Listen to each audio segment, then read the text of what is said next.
নমস্কার বন্ধুরা, মনোবিজ্ঞানের ভাষায় এই ভূতে ধরা হলো একটা মানসিক স্বাস্থ্য সংক্রান্ত সমস্যা এবং এর সঙ্গে একটা প্রাচীন কুসংস্কারের একটা মিলিত রূপ। এই রোগী মনে করেন যে তিনি কোনো অতিপ্রাকৃত শক্তির দ্বারা বশীভূত হয়েছেন। বিভিন্ন কারণে এই রোগটা হতে পারে। মূলত কারণ হচ্ছে অতিরিক্ত মানসিক চাপ, ট্রমা কিংবা অবসাদ। এর ফলে যেটা হয় সেটা হচ্ছে বিভিন্ন রকম সমস্যা দেখা যায় রোগীর মধ্যে। এই সমস্যাগুলোকে মূলত তিন ভাগে ভাগ করা হয়েছে। এক নম্বর হচ্ছে যেটাকে আগে বলা হতো হিস্টেরিয়া, যেটার এখন নাম হয়েছে কনভার্সন ডিসঅর্ডার, বা এটাকে অনেক সময় ফাংশনাল নিউরোলজিক্যাল ডিসঅর্ডার বা এফএনডিও বলা হয়ে থাকে।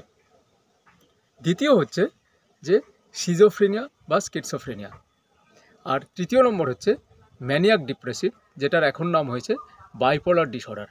এই তিনটে কারণের সঙ্গে সঙ্গে আরও আছে কিছু, যেমন dissociative disorder, paranoid disorder.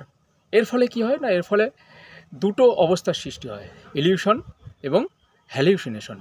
Illusion কি, দড়ি দেখলাম ভাবলাম সাপ।